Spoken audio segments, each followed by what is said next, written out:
Yup. This is the lunacy they're gaslighting you with.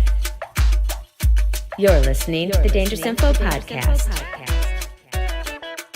The Dangerous Info Podcast.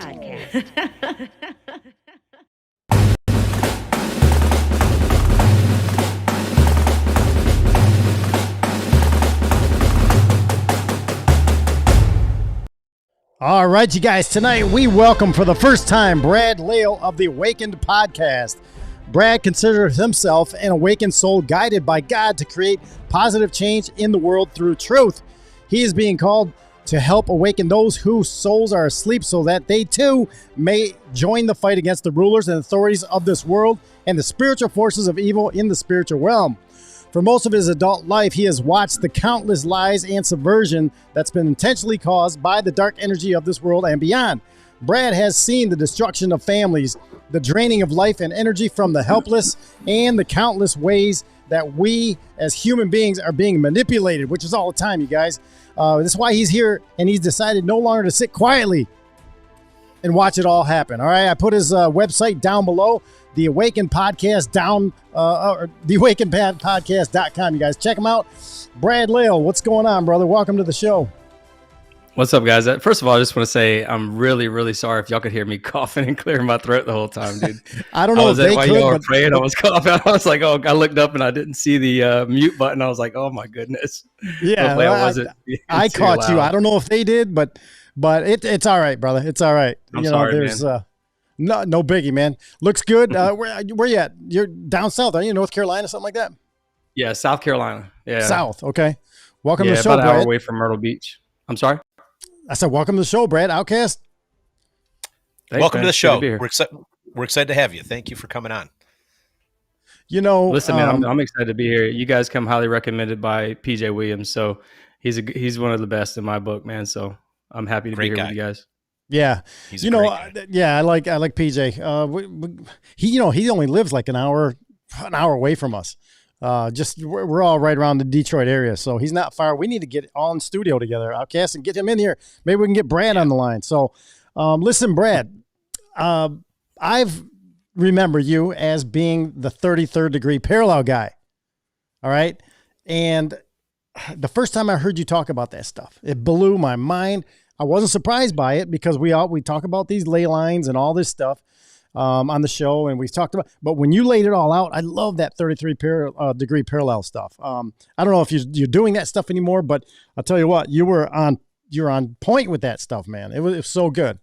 So I'm sure it's still in within you, but just tell us the direction you're at now.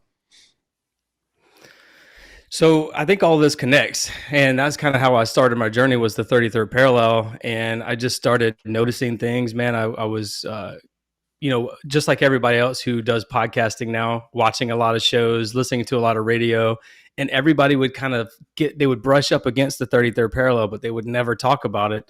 Yeah. And I saw something. I saw something that was there, which is basically an invisible path of energy that connects to all these, supernatural paranormal places around the world. You mentioned one earlier, Sedona, which is in Arizona, but near the California border. So that's another one that's on the 33rd parallel. And as I started getting into that, I figured out that I was born and raised on the 33rd parallel, and it connected a lot of things for me, just finding out locally some, local superstitions and things like that, like ghost lights and UFO encounters and Bigfoot and stuff like that. And I remember, like, once I started, kind of picking up on all this, I really got into, as everything you get, conspiracy leads to paranormal usually leads to spirituality. Jesus is at the end of all of these rabbit holes. But as I started getting down my path, I got down the paranormal path, and I was watching a bunch of, ancient aliens and all this other stuff. And I would hear mention of like certain spots, and then I would look it up online, and then I would see like, oh, Atlanta is, on the same line as Charleston, South Carolina. It's also on the same line as Sedona, Arizona, Roswell, New Mexico, Dallas, Texas, all these other places, all these other really big places that have had some major things happen, like Phoenix, Arizona with the Phoenix lights. And I was like, wow, that's incredible. Like, but no, again, nobody was really talking about it. And so I just started asking family and friends, hey, we live literally in the middle of the national forest. And so I would ask family and friends, have you ever seen something? Have you ever seen this or heard this? And they always say no, which is really weird because 5 minutes into the conversation, they'll go, well, there was this one time where I saw this leprechaun. Like, what? Or I like this one time, this girl who used to date my older brother, I asked her, because she lives, like I said, the middle of the woods. She literally lives in the middle of the woods. And I asked her, I said, you ever seen anything crazy come out there? And she said, well, there was this one time with this giant orb ball thing come flying through our living room. And it was like talking to us through our minds and stuff like that. But people were so like nonchalant as a matter of fact about it. And then I started asking family and friends, and it turned out like my grandma was communicating with Bigfoot in her backyard, which is right beside the house where I grew up in. But she was kind of making jokes about it. She was like, I'm hooting and hollering with something back there, and it's hooting and hollering back. And then it turned out my niece had seen fairies, what she called fairies in that area, that same exact spot. Matter of fact, my dad had an encounter with, he was hunting, and he had an encounter with something banging all over his tree stand. And he's got cameras everywhere all over his house. And he hunts, or this is before he died, and he hunts right behind the house. So he thought it was me and my two brothers playing a trick on him. And I was like, my dad's he was a retired deputy sheriff. There's no way we're going back there and banging on a tree stand, while he's in it with a gun. That would be suicidal, to do something like that. So, just things like that. My mom, right after my dad died, my mom had seen like a blurry, almost like a predator looking Bigfoot. It was like a cloaked entity or something. And her and her neighbor saw it at the same time in the same spot. I say all that because I'm sort of prefacing it here because I ended up finding a video online. This was before my dad died, and it was a YouTube video, and it was about these UFOs that were in my hometown. And I found it through this website called the National UFO Reporting Center.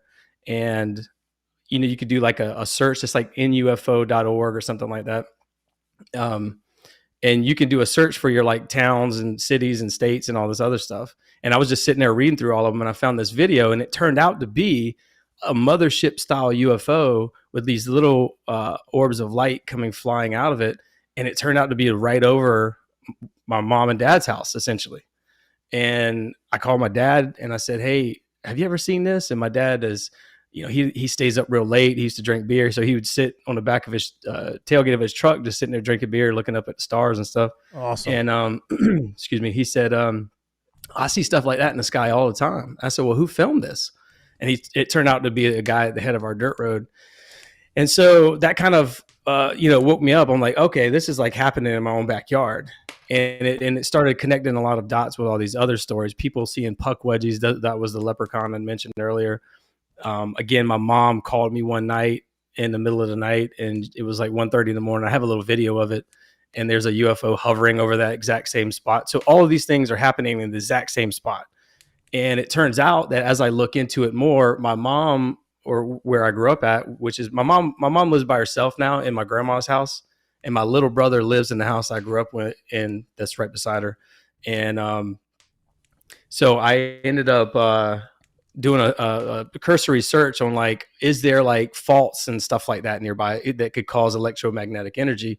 And it turns out not only is Charleston one of the biggest faults in the United States and in the world, one of the fault lines runs directly up under my mom and dad's house. Oh, wow. And so that got me interested in a whole nother avenue of thinking. I'm like, okay, why are they? Because I would see videos of UFOs going into volcanoes and videos of them going into water and all these other things. And I started like, okay, what is this?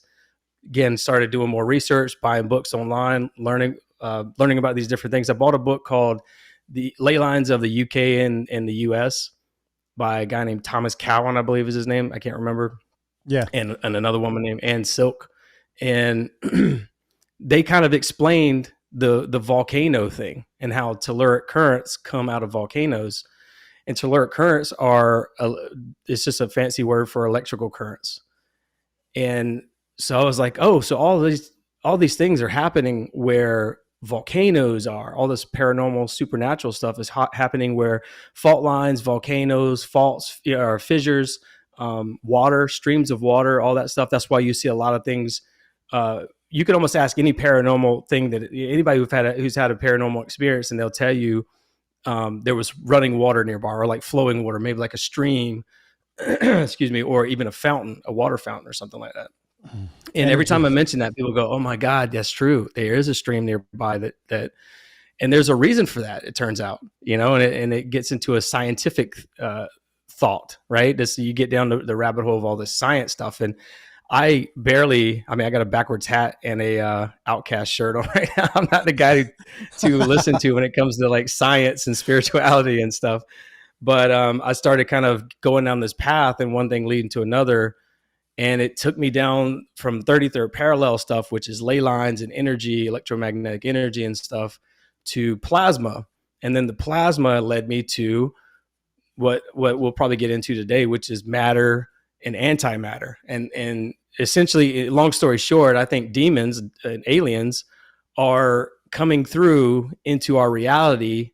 So they exist in the antimatter, and they're coming into our reality through plasma and through all these portal locations, which are like Stonehenge and Avebury and all these cairns and all these stone circles and dolmens and things like that around the world. So, but yeah, it's it's been going on for 2 years now, and it seems to keep growing. Every time I learn one thing, it takes me down the rabbit hole of another thing. So totally, man. Yeah. Outcast, with Brad saying all this stuff here, it's all very campfire cozy to me. You know what I mean? We love all this kind of talk. Now, he talked about the moving water, and that's energy obviously coming through that helps guide these things, and call it a paranormal superhighway, whatever you want. But we're right there with you, Brad. We do another podcast too, but we won't talk about that yet. But that's what sparked me to remind me about that, Outcast, was him talking about the water and the streams and moving and all that. And there's so much about the Americas, especially right here where we live, that has been just covered by the mainstream science, education, complex, whatever you want to call it. But Outcast, with that, all that little talk that he was talking about right there, this is good stuff. It is. It's great. It's all stuff I'm extremely interested in, but I have to admit I'm not super knowledgeable in. So I'm really excited to see what I can learn from you, Brad, because I know that you're going to connect some dots for me. But I will say this, just forgive me while I ramble out loud, because you got my brain juices moving here. So I got married in Scotland, and I've had this really strong suspicion, because so much of Scotland folklore and even local legends, and it's the what's the word I'm looking for? Supernatural is permeated throughout their culture. Even though Christianity was introduced and there's crosses everywhere, there's also this supernatural. Like the church I was married in, they had a pastor that disappeared for, I don't know how long it was. I don't know if it was like 5 or 8 years, and nobody could find him. And then he reappeared all tattered and torn. And they said, "Where were you?" And to the day he died, all he would say was, "I was off with the fairies." Yeah. And my theory was, I'm not as researched on it as you are, Brad, but I had this really weird suspicion. There's so much running water all over Scotland, and it does have a sort of I know there's a term where it's called ionization, where the water is kind of busting up into little particles, and that does something. And then and I'm thinking underwater streams have got to factor into this. And Jesse and I've dabbled in ley lines, and I don't know if you know this, Brad, you probably do, but they found a Stonehenge in the bottom of Lake Michigan, and there's a dolmen at the top of the UP, the Upper Peninsula of Michigan, on Lake Superior. And I believe that there's petroglyphs in what we call the thumb of Michigan. We use a map that we point to our hand for the map of Michigan. And in the thumb, there's a town called Siwang, and near there's these carvings in the stones that it doesn't match any other Native American carving that there is. This stuff is fascinating. And then the fact that you're a Christian, you can help us connect the dots to the demonics and the other realms, and that, it help us to look at these fascinating topics through a Christian perspective is beyond exciting. And also, we had another guest who was from the Kentucky area, a good friend of mine. He was a guest on our other show called Mystery Pie, and he told his story. He had all kinds of bizarre paranormal stuff going on around his house. Some of it was just bizarre, like benign things that don't seem spooky per se, but they were really weird. And he had a stream that arced around his property. So we, Jesse and I were the types where we listen to every story with an open mind, and we look for these similarities in the stories that connect to each other. We're like, man, that's interesting. This person had this experience that was connected to this, and this story that's completely unrelated has a similarity to it. That stuff blows our minds. So you have got us completely intrigued with your. I mean, we could just go on about your grandma talking to Sasquatch. Yeah. Let alone everything else you said, everything else you dropped. I'm like, let's go after all this. Let's go. I know. Unfortunately, we got to use our time wisely, but that's crazy. Hey, good stuff, Outcast. Amber Dawn put this on I'll put this on the screen for you, Brad. She says, this is wild because you can feel the weirdness when you're in Charleston, right near Muddy River. Wow. So I don't know that location, but obviously she knows something about it. So Brad, let's go. Where do you want to go with this stuff? I also want to address something too. You can see I kind of have a different layout than what I normally do. I've been I'm doing basically a new background. All this stuff that's behind me, I'm getting rid of it. I'm ditching the headphones because they were really squeezing my brain as I was trying to do these podcasts. So if it sounds echoey or anything like that, I apologize, guys. I'm not. And if it looks kind of weird, I'm not fully done with my studio here, so I'm just kind of, No, you're all good. That flag, if you want to get rid of that, I'll take it from you. And dude, it's a "Don't Tread on Me" flag, and I've been talking about this recently. How Jesus gave us permission to trample the snakes and scorpions, and yet we especially patriotic Americans are always like, don't tread on me. And it's like, whose side are we on when we're saying that? And so it's pretty interesting. So now I'm kind of like, maybe I need to get rid of this thing. And, not that everything's demonic or anything like that, but it makes you wonder what we're really supporting there when we say, don't tread on me. And it has a snake, There's a Benjamin Franklin story about that rattlesnake and why the rattlesnake and not the eagle. So maybe at some point at a time I can tell you about that. But all right. All the other cozy stuff, man, we dig it. I also wanted to. You mentioned the British Isles, Scotland and Ireland, all those places. Those are.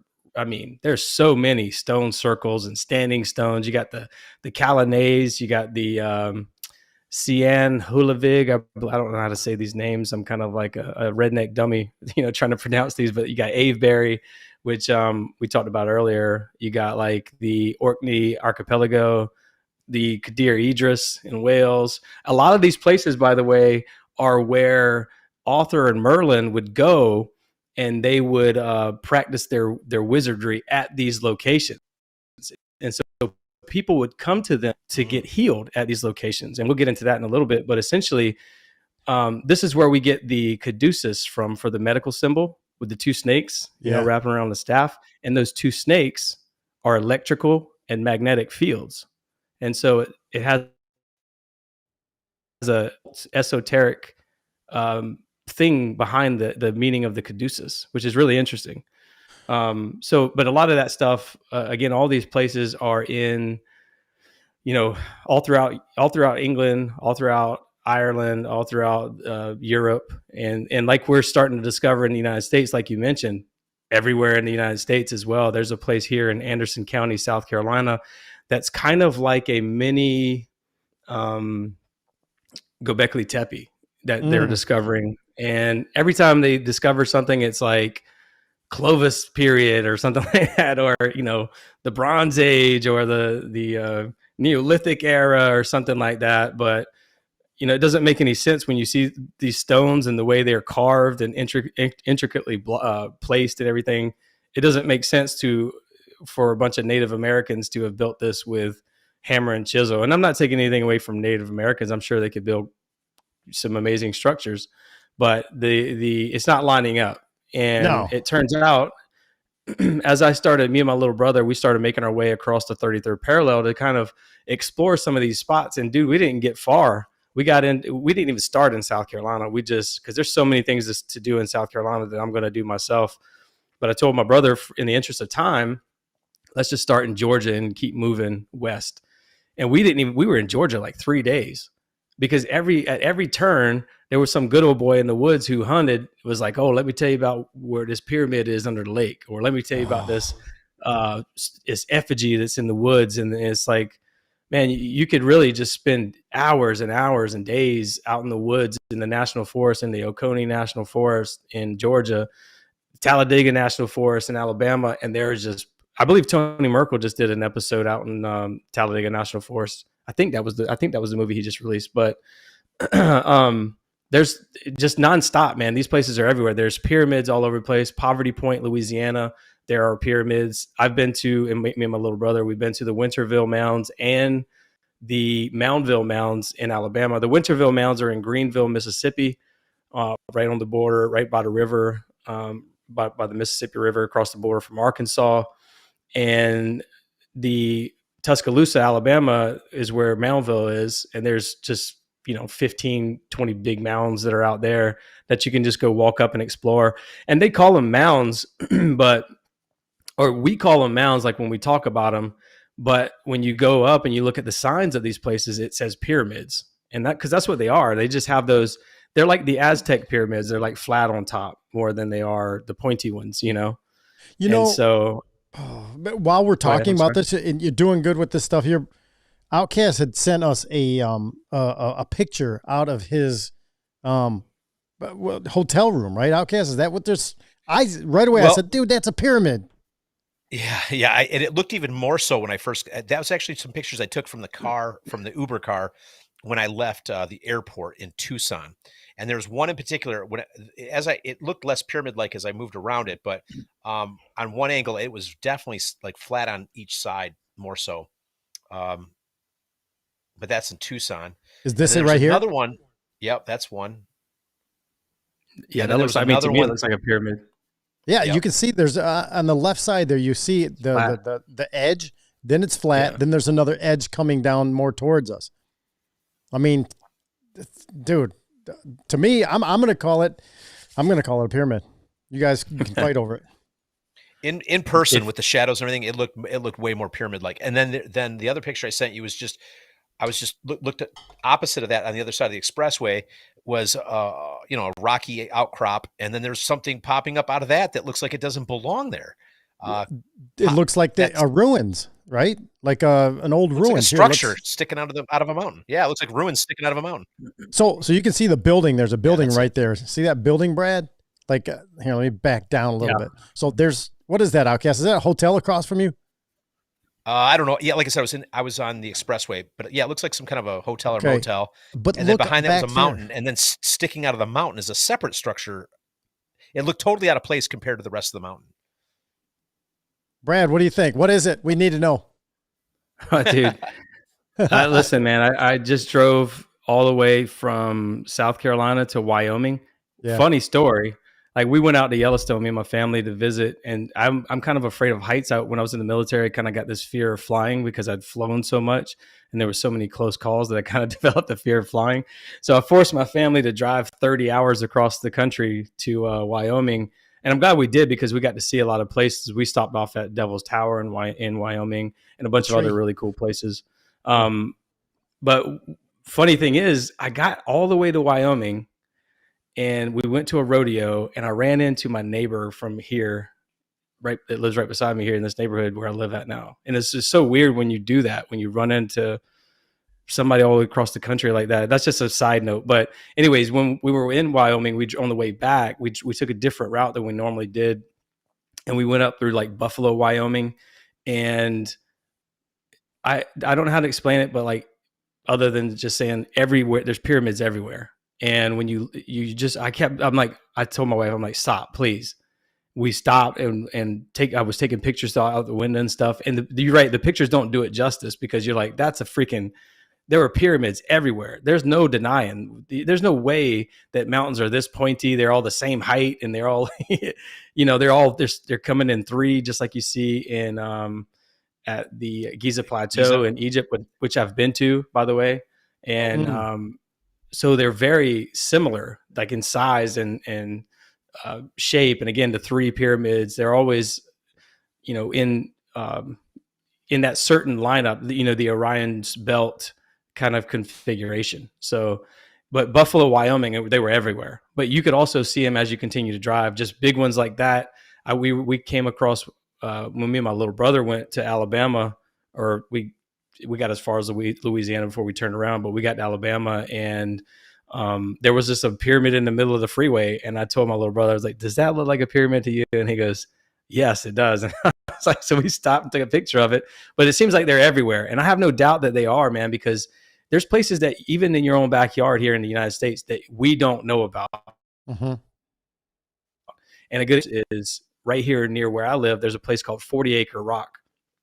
And these places are always protected by the state, or they're protected by the federal government. And so there's also always a connection to universities, local universities having oversight over these locations. And that, in my opinion, is because the US government and the state governments, they give them federal and state grant money. And so they basically are paying them off to not dig and not research and all this stuff. So you can almost look up any local monument, local mound, pyramid, weird structure, petroglyph, whatever. Like the one in Lake Michigan, I believe, is overseen by the University of Michigan. I could be wrong about that. Yeah. But there's always some university. And so what that does is that makes the average person, who isn't conspiratorial minded like us, not question things. They just go, oh, it's University of Michigan is overseeing. I'm sure if they're researching it and digging, I'm sure they found something by now, or they would have let us know something. And so there's this natural reaction to like, well, let's just trust the universities because they're schools of higher learning or what have you. But that's not the case, man. Almost all of these places, they're not being excavated. They're not being explored. A long time ago in the early 1900s, the Smithsonian came through, and that's noted on almost all these places. There's a place called Rock Eagle Effigy in Georgia. And you go and read the sign, and it's like the Smithsonian got to all these places long before us, And this happened right after Teddy Roosevelt enacted the National Forest Act, I believe is what it's called, to protect all this land, these national forests. And what they did, in my opinion, is roped it off so people couldn't go in there and explore. And, you can't fly drones over. You especially can't fly LiDAR drones. Those are federal crimes. You'll go to prison for that kind of stuff.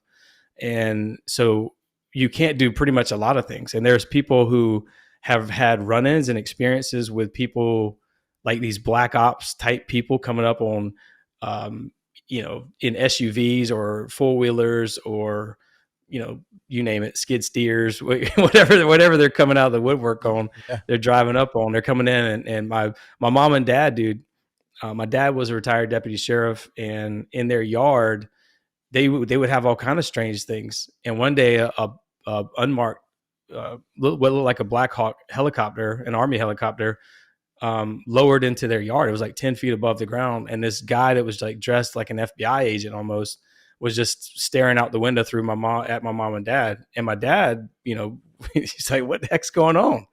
And so he called the sheriff because, he was, like I said, he used to work for the sheriff's department. And the sheriff's like, I don't know what that is. We don't have any drug helicopters or anything out there. And that happens regularly with people. They have these run-ins. If they're hunting, they get approached by people that look like SWAT team members or something, that are in the woods they're like, they don't have no official, badges or anything on them. They're not wildlife officers or anything like that. And they're often told to stay away from this area or what have you. And I believe there's a lot of national forest or wildlife officers who have told similar stories where there's gates that they can't go beyond and areas they can't go beyond and things like that. Mm-hmm. But I think that they're covering up these portal locations.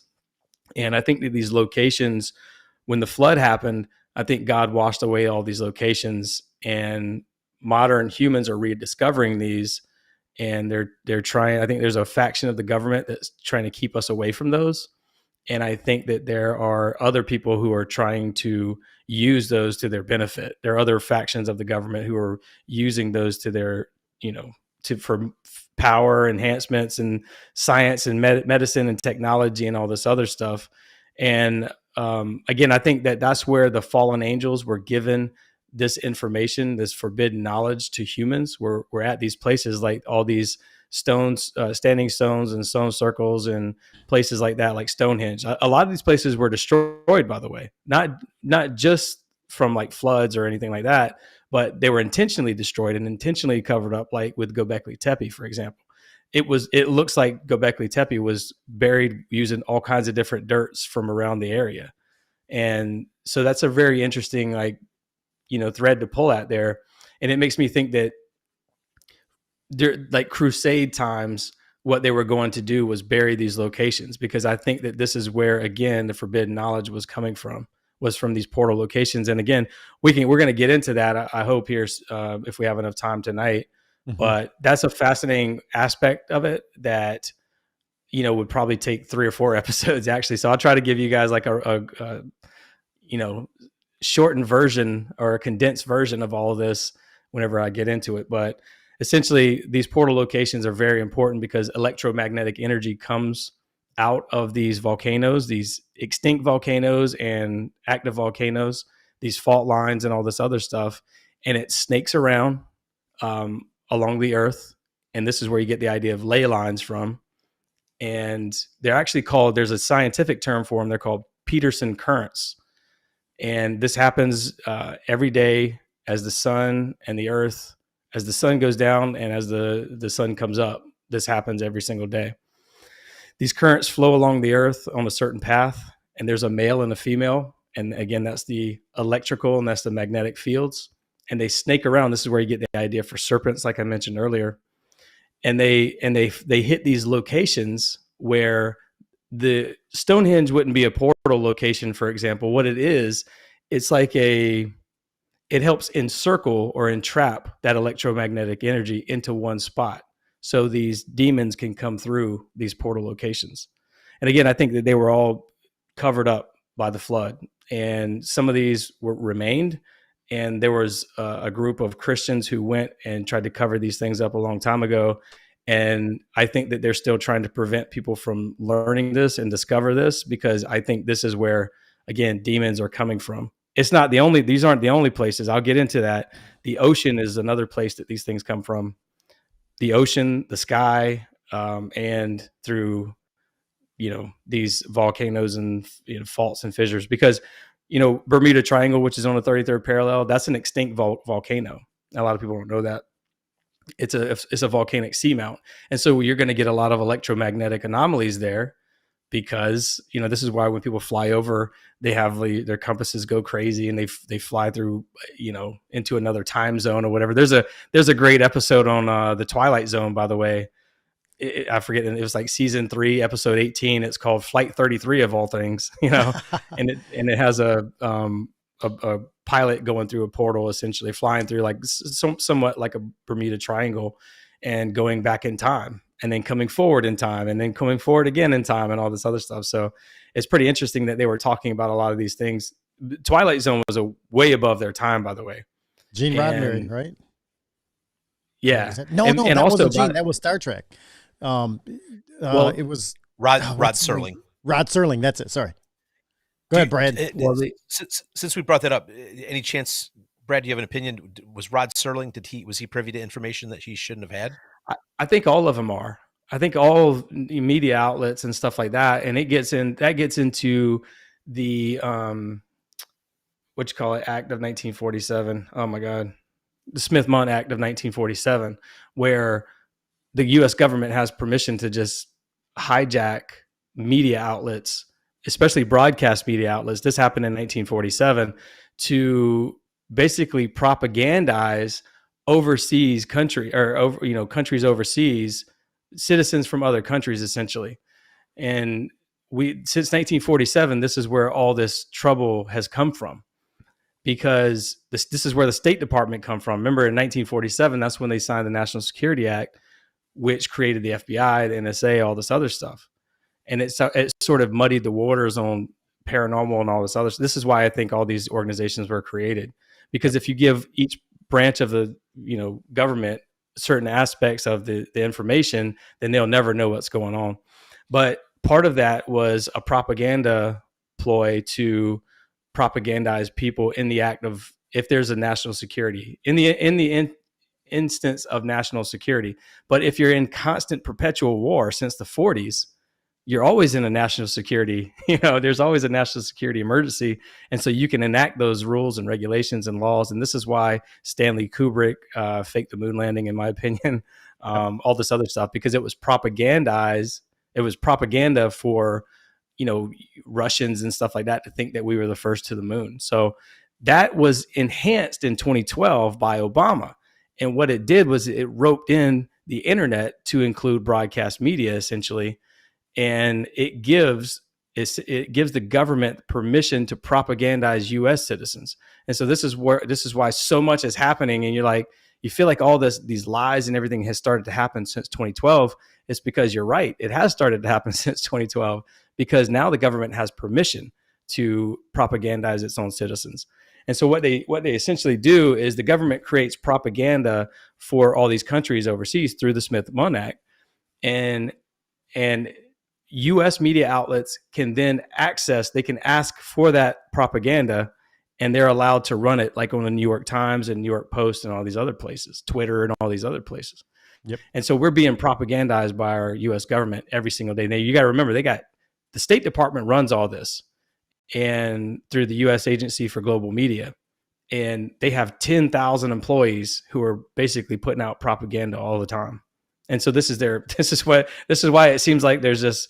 You mentioned two guys that you were talking to in the gym or something like that, I believe, and you were talking about Jesus. Well, this is why they feel like that, because they are being lied to about everything. Everything's a PR propaganda thing. And I was public relations when I was in the Air Force, so I saw how they trained and taught people how to manipulate things, and how to manipulate certain images to look favorable to you and things like that. And so it's clearly, PR stuff, marketing stuff. This is all marketing stuff. And so I just don't watch the news at all. And so when people start going on about, oh, did you see what was on the news and Fox and CNN and all this, and it's like, none of it is real, because it's all a propaganda arm of the government, literally. And they're not even hiding this. They talk about it openly, So This is why the Twitter files happen. This is why the Twitter file. I feel bad for Jack Dorsey. This is going to sound weird because I've been bashing him for many years, but I feel bad for Jack Dorsey and Mark Zuckerberg and all these people, because the U.S. government had their boot on their neck, and they were like, this is federal law. If you don't help us out, you're going to federal prison. So they had no choice but to do it. But once people started catching on and they started seeing all these, when Elon Musk released the Twitter files, then they started backing that off. Oh, we're really your friends, and we didn't mean to do that, and the government made us do it, and all this other stuff. They're right about that. The government has all these inroads there, and it's really gross, man. It's sickening to think about how much is going on. But, nothing was ever done with Lois Lerner. Nothing was ever done with none of these things that happen. And the reason why is because, again, they're all dirty. They're just, they're constantly getting us, chasing our tails around this thing or that thing. And we'll never find out the truth about anything. And that's why shows like yours and mine and others are growing, because people don't trust those people anymore. And they're looking to people like us. And I just got banned off of Twitter or TikTok the other day. So hopefully these things hopefully it doesn't keep banning us from all these places. Luckily, Spotify is run by a Swedish company, and there is some government reach there, but they're a Swedish company. So it's harder for them to just say, well, the US government is going to use this for propaganda purposes, which is why I think, Rogan is still in the air. So I didn't mean to go on a tangent about that, but that's a whole nother thing. No, it's all good. I want to address some of that, but go ahead, Outcast.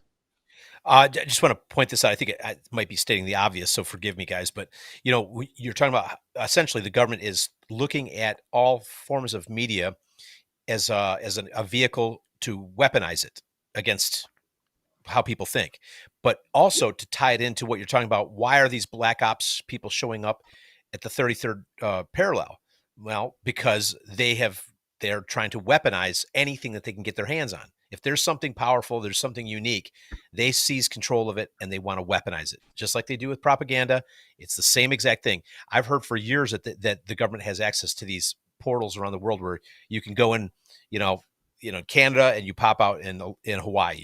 They know they exist. So it makes sense that if there's these ley lines that are powerful, they would definitely want to be in control of them. And you've got local yokels tromping around seeing stuff and experiencing stuff that threatens them immensely. That's why they came by and they buzzed your parents' house and give her stink eye, let her know that, you guys can't, we got our eye on you. You know what I mean? Because they love to just seize control of all that stuff. I'm sorry if that's redundant. I just had to throw that in there.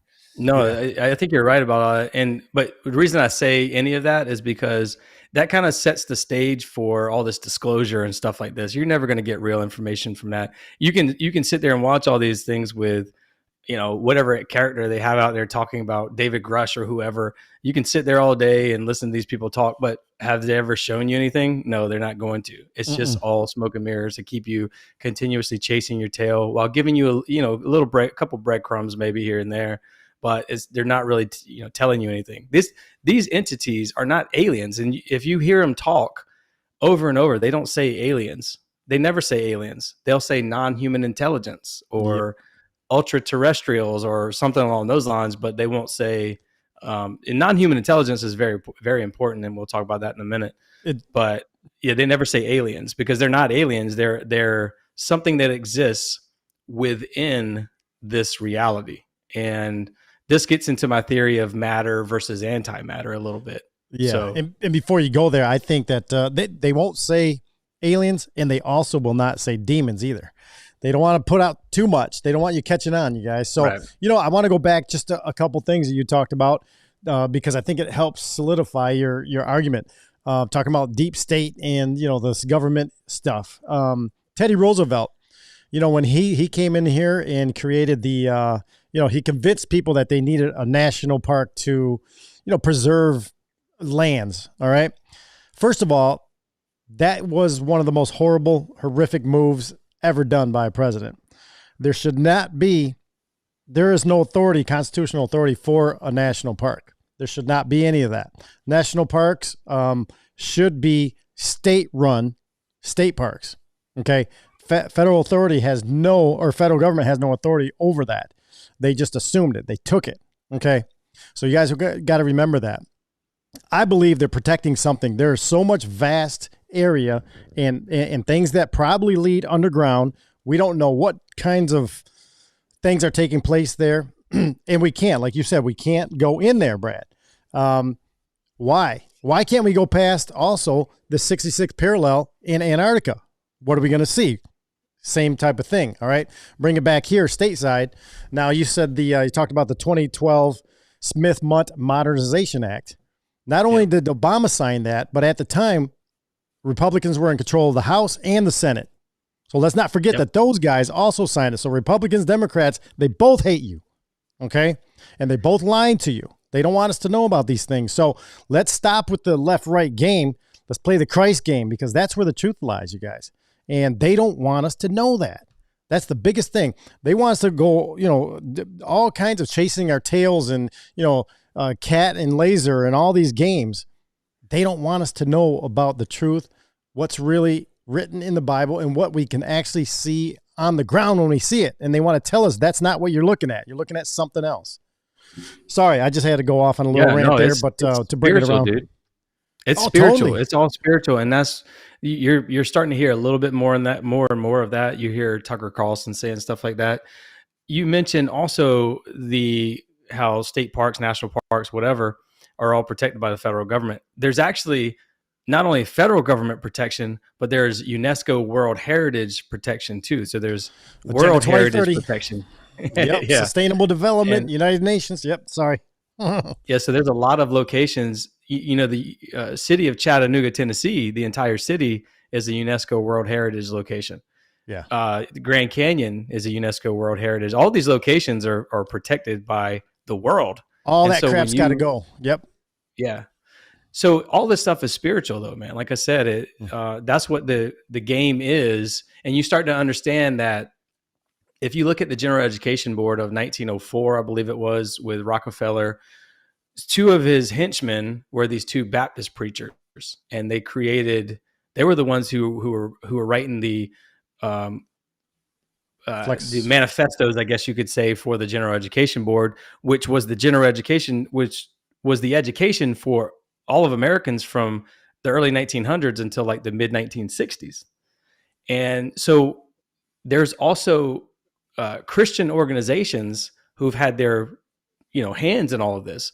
The Lucifer telescope at Mount Graham in Arizona is another example. That's the Lucifer telescope now is run by the Vatican. So there is some sort of a major spiritual essence to this that they're wanting to keep from us. And again, I think that it goes. It's funny, man, because as I literally every day I'm learning more things, and so I'll write notes down on my computer or like little notepads and stuff like that. And then you start to discover things like the Catholic Church celebrates All Saints Day, or also known as All Souls Day, which is October 31st and also November 1st. And, those 2 days are considered All Saints, All Souls Day. And CERN's Dark Matter Day is on October 31st as well. So Halloween, Dark Matter Day, All Souls Day, all these days are symbolically representing the start of the dark season. Now, when I went on Nephilim Death Squad, I was talking about how the little season, I'll get into that aspect, but I have another theory about the little season, but I think maybe the little season might also be from October 31st, which starts the darkest months of the year, to May 1st, which is known as Beltane, which you get the word, Baal in there, Baal. And so that's where it started off. These are all pagan gods. These are all pagan holidays. And so churches are like intertwined with this. And so then you start to look at, you guys were mentioning it as well, by not trusting churches and things like that. I'm the same way. I fell away from the church because it's so weird, man. You go in there, you don't really learn some of the stuff that we're talking about here. You don't learn about spiritual warfare or Nephilim or anything like that.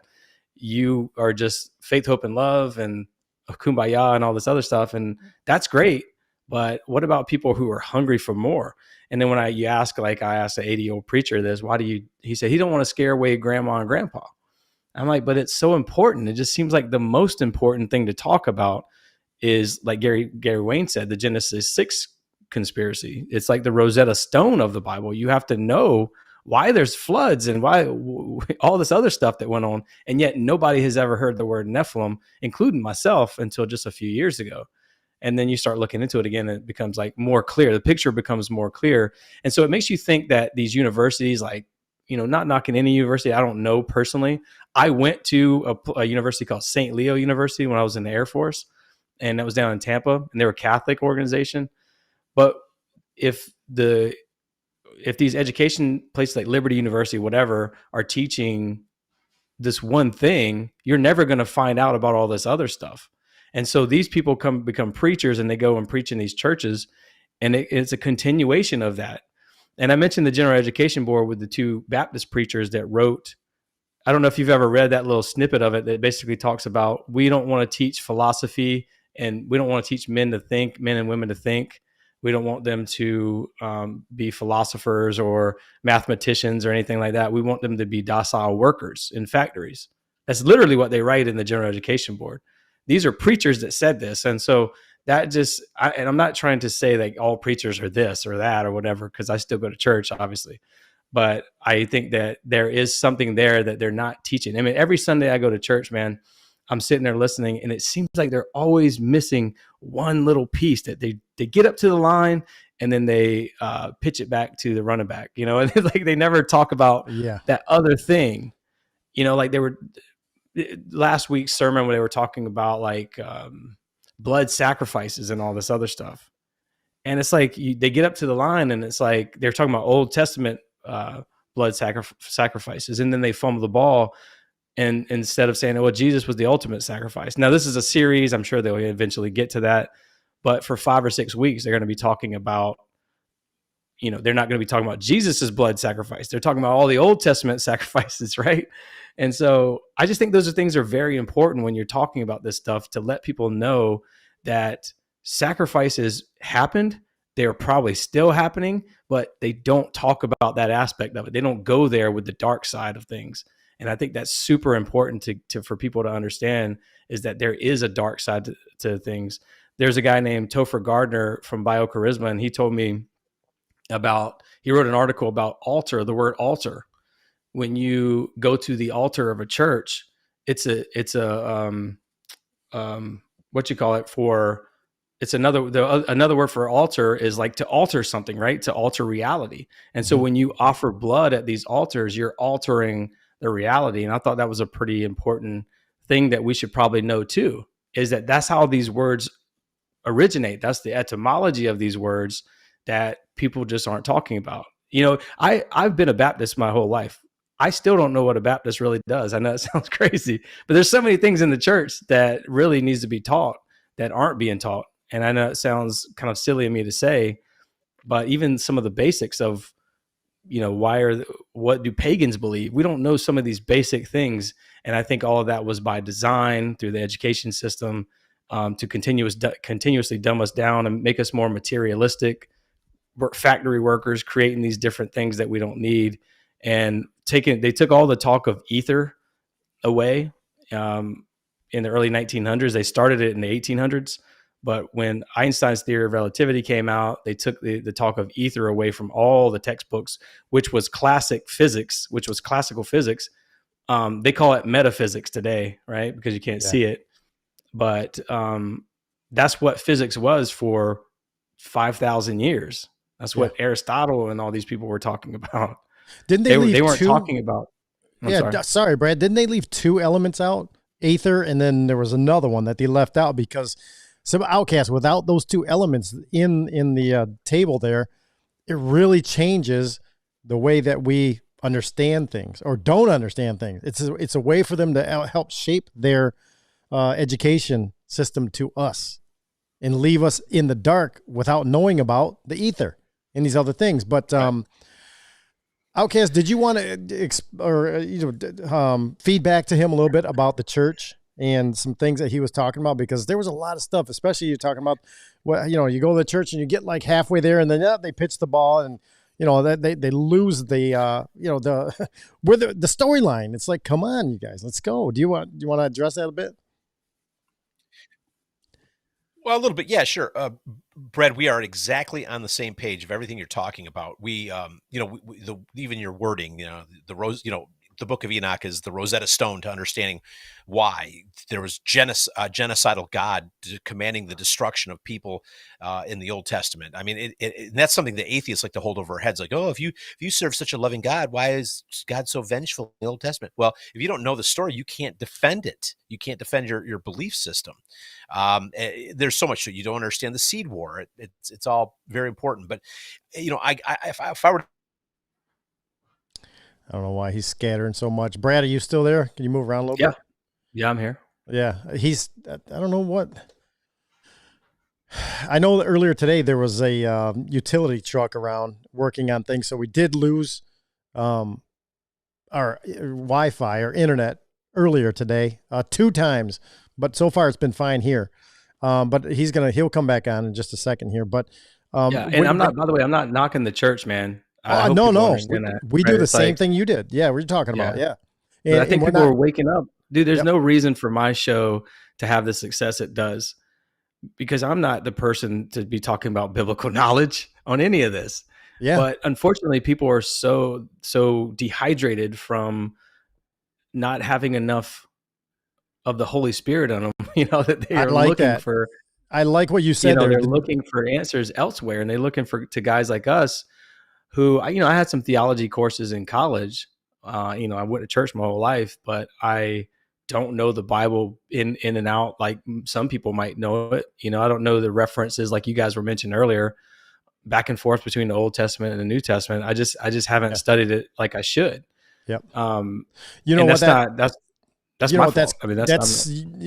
It's where we're at with our learning every day. You know what I mean? We're all in different spots in our learning process, and just like myself, we know just enough to be a little bit dangerous. You know what I mean?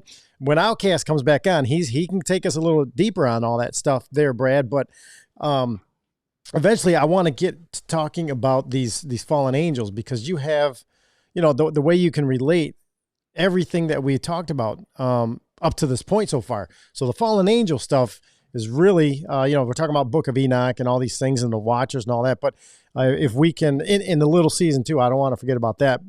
If we can get him back on here in just a few. But there was something, what was it that I wanted to ask you? And I'm looking around here on my notes. All right. So okay. So you talked about the rocks. For example, Stonehenge. All right. Also the rocks that are over in, what country is that? I believe in Scotland and England, not the dolmens, but the, what are they called? Where the time travel, the portal rocks. What are those called? The time travel rocks. What? Well, I forget I said time like travel. the blue, like the blue. Do you think about the type of rocks that they are? Well, the quartz rocks where people actually go. Yeah, well, almost all of them have quartz, because quartz creates piezoelectricity, right? Yep. Has a piezoelectric effect. When you mash it together, it creates that spark. That's like quartz watches. That's how they work. Yeah. A lot of these stones they're blue stones, and some people think that they're capacitors almost. So, I had a guy named Freddie Silva on my show who's been to a 1,000 of these places. He's got a great movie called Megaliths.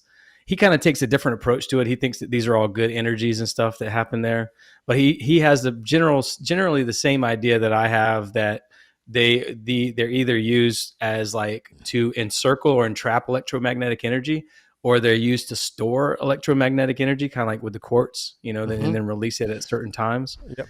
And then some of them act like as a weather vane almost, where it almost attracts lightning and helps bring, and we'll get to that. That's a very important part of what I'm going to be talking about here in a second. Okay. But it's always bluestone. It's always quartz. It's always like these same types of rock that they're not necessarily conductive unless they have coils of energy or something like that. And if you think about coil, anything that's coiled up, like these stone circles, for example, that could create a coiled type of effect. And the reason I mentioned that with water earlier is because you have this geodynamo effect with water, where you get like these little whirlpools, right? Like streams start kind of merging, and you create these little whirlpools are created from flowing water. And this is how water creates electricity, for homes. Is you get water falls down, hits a turbine.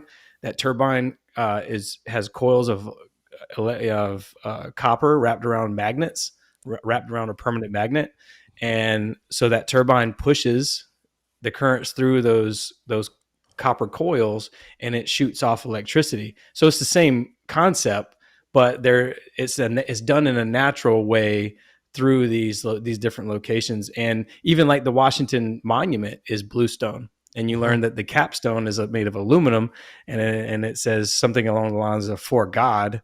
But again, I think that they're talking about lowercase g. Like, I think they're talking about the devil, to be honest with you. When you look at the dollar bill, I think it's "In God We Trust" means Satan for them. I don't think it means the same thing as our Christian God, the capital G God.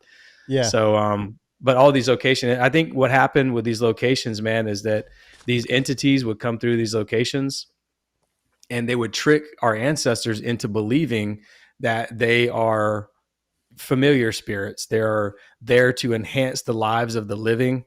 They're there to bring, knowledge of healing and all this other stuff. And so that's what a lot of these ancient peoples did. They built their graveyards on top of these places. They built their churches on top of these places. They built their, stone circles and stuff like that on top of these places. But I think that these fallen entities have tricked people into doing that over time.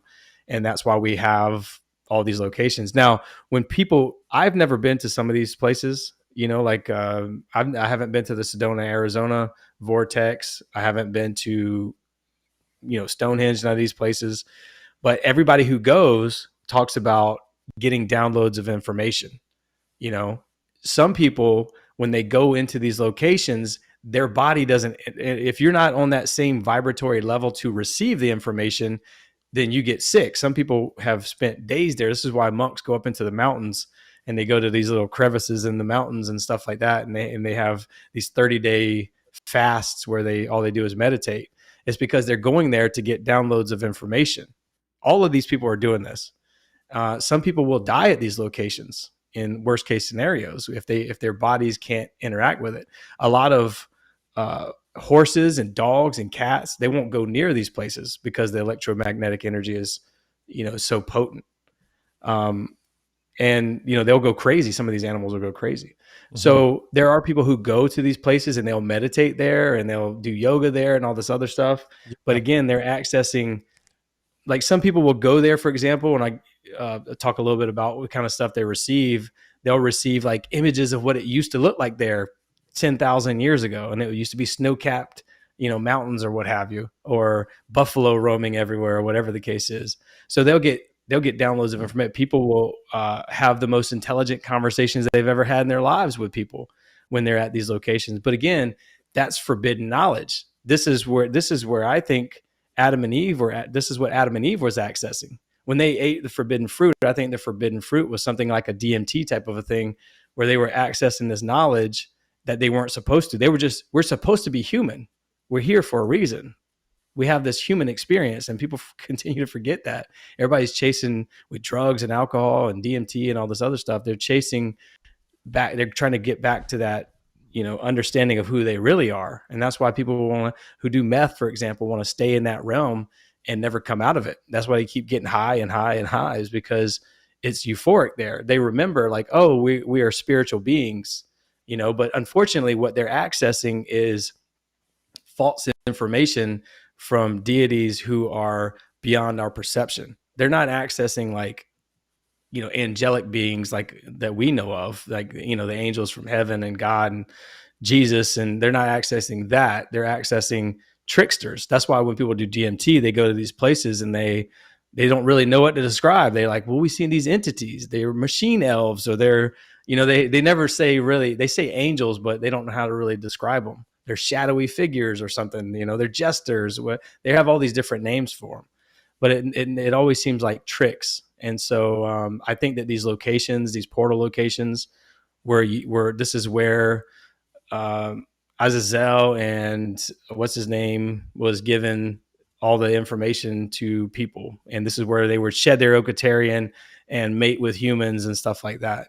This is what I really believe is happening. And they continue to do it in a lot of these places. You see this all around the world. This isn't just like England and the British Isles. This is over in New Zealand. This is over in Peru and places like that, with the Urukuhu and the Maori people, right? The Maori people mated with the Patu Paiarehi, which are these fairy creatures. And if you think about fairies, what are fairies? They're just orbs of light, right?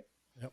And these things would shed their Ocatarian and then mate with humans, and they created a race of people with the Maori people called the Urukuhu, white skin, red hair, beards, all this other stuff. And you get that same story from around the world of these same pale skin, red haired giants.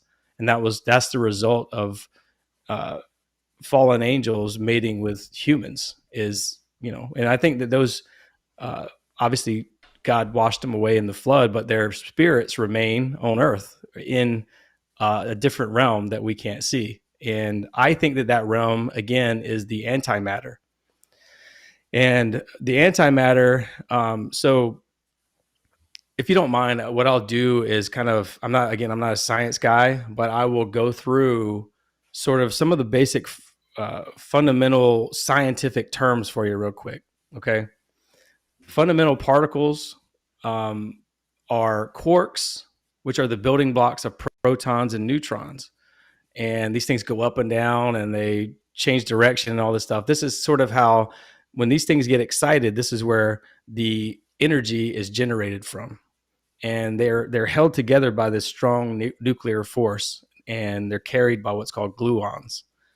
And then you got leptons, and leptons are a family of particles that includes the electron that orbits the nuclei of an atom, right? And electrons are essential for forming atoms, and of course chemistry, because atoms, I'll get through the process of that if you don't mind. I know it's kind of boring. I don't want to bore people to sleep with science stuff, but I think it's super important to talk about this because it goes to the base of good versus evil, light versus darkness, matter versus antimatter, that kind of stuff. Photons are particles of light that carries electromagnetic force. Okay. They have no mass, they don't have any charge, and they always travel at the speed of light. So the main particles of an atom are protons, neutrons, and electrons. And they make up atoms. And atoms make up molecules, and molecules make up matter. Okay.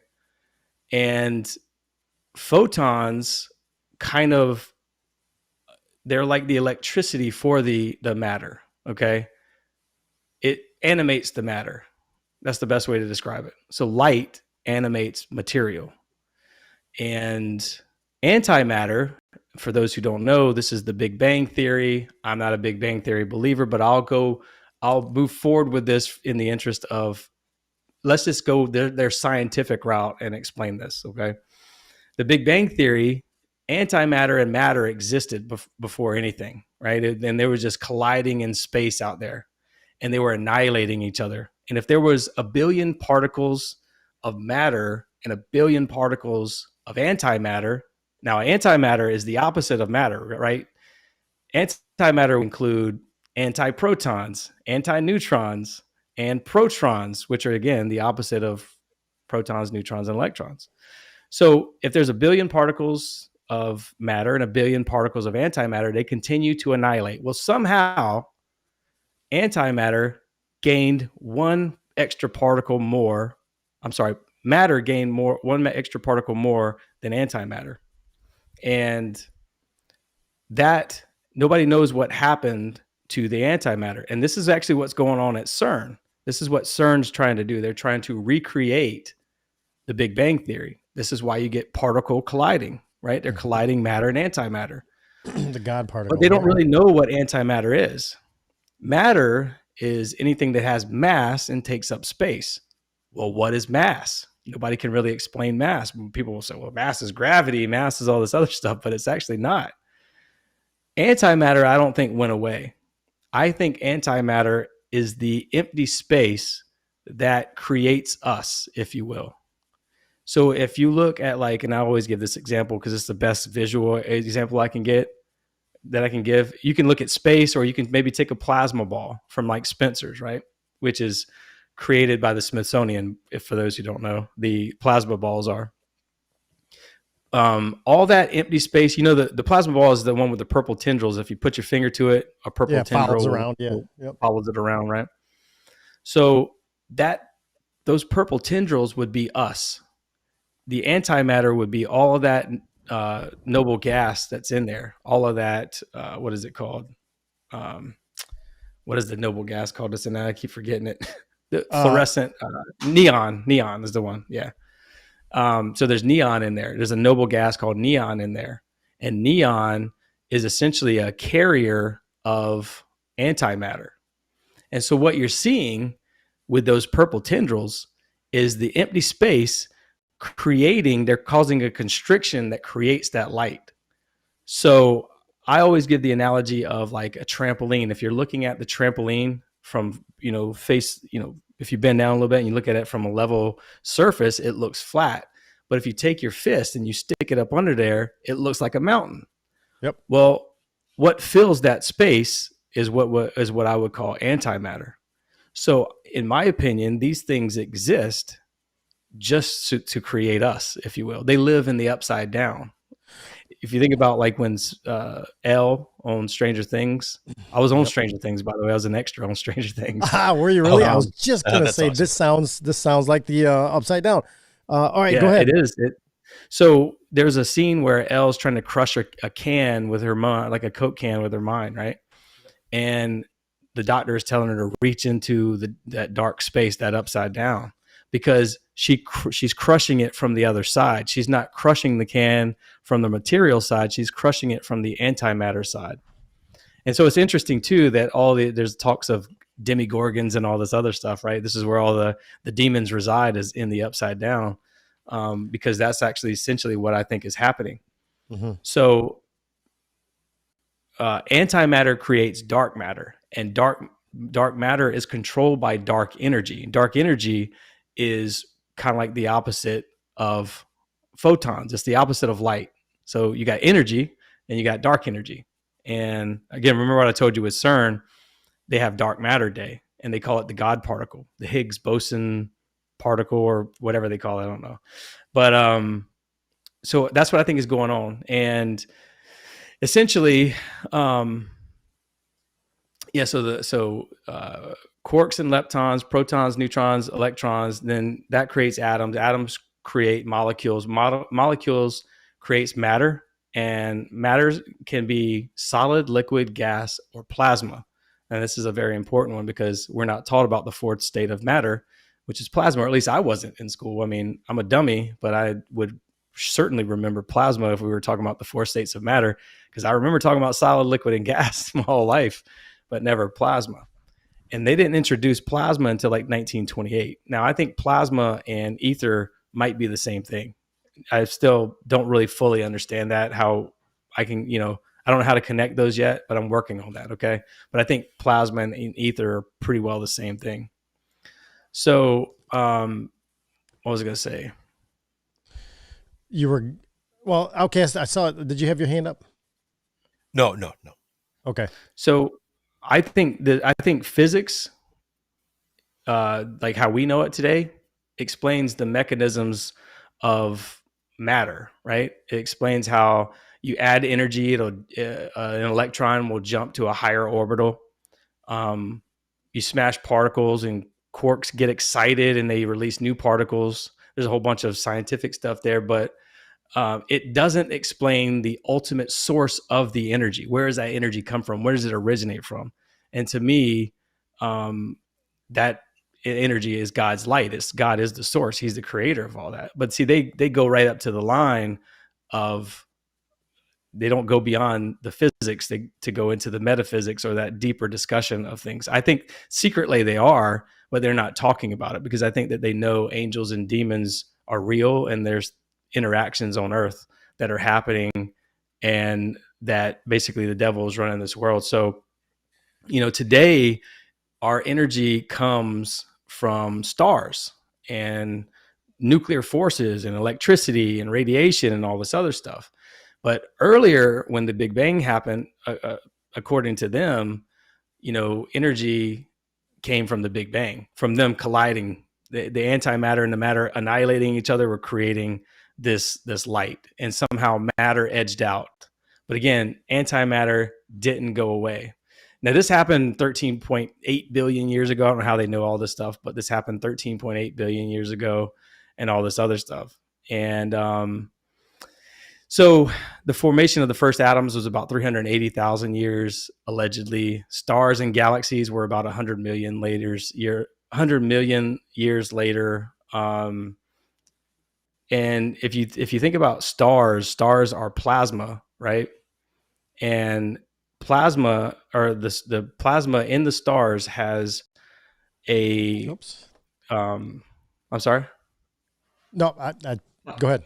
I messed up. Plasma in the stars has hydrogen, and it has helium, and helium is the noble gas that's in there. So every one of these stars are noble gases. Okay. And I guess I'll pause there for a minute. If y'all have any questions, I mean, we can keep going if you want, but I'm sure that y'all don't want to lose track of, if y'all have any questions, y'all can ask them now, and then we can get back into kind of from there. Because the plasma gets into the biblical cosmology of things a little bit. How Jesus saw Satan fall like lightning from heaven, those sorts of things. So there is a biblical cosmology aspect to it. But if you want to ask any questions about matter and antimatter, you can ask them now. But what I will say is, what I think ether is, it's like the scaffolding for reality, and it can be pulled or pushed in either direction. And I've given these bad analogies, but it's like if you've ever seen a football game and they got a giant flag stretched out across the field, and it's not moving until everybody starts shaking it. The ether would be the flag. And I think energy, dark energy and energy, can be pushed one way or the other. And as of right now, obviously, God's light is always in charge of the darkness. It says it in Genesis 1:16. God made the lesser light to control the night, and then the brighter light to control the day, right? So Yeah, you gotta I have. think again the ether would be like the scaffolding or the Play-Doh, if you will, like a flat Play-Doh, and the devil's breath can cause a negative effect, and God's breath can cause a positive effect. So I think there's a push and pull, a cosmic push and pull between God and the devil. Obviously, God is always going to win because matter has that one extra particle, which I would call the God particle. So I'll pause it right there and then let you guys ask some questions if you want. So okay, so this is way above my pay grade, so I'm gonna have to listen to this again. But Yeah, me too. Just okay. So in layman's terms, I'm gathering that we are at the center of this battle, and when we pray and we exercise our faith, we're connecting with the light.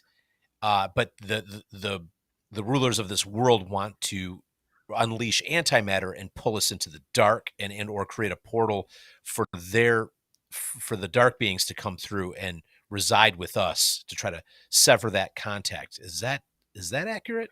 Am I on the right track? Yeah, pretty well. So what I think is that they're jealous. They see us. They help us form material. You know what I mean? They are jealous and they want to be in God's light, because everything that's outside of this visible light spectrum is dark and cold. And you think about how perfect the temperature is, right? In the visible spectrum of the visible light, it's like 0.0035% of the universe, right? 99.965% of that is dark energy, dark matter. And again, I think all of that exists just to create us. And there are places within that these things are trapped. It's known as the abyss, or whatever, word you want to put on it from the Bible. That's where they're at. They're in the places, I think, let me look up this word real quick, because they called it, in Greek mythology, they call it, oh God, I'm going to search forever now that I'm on this podcast, but. That's all right. If you want to look, I can read something that I found here. Yeah, go ahead.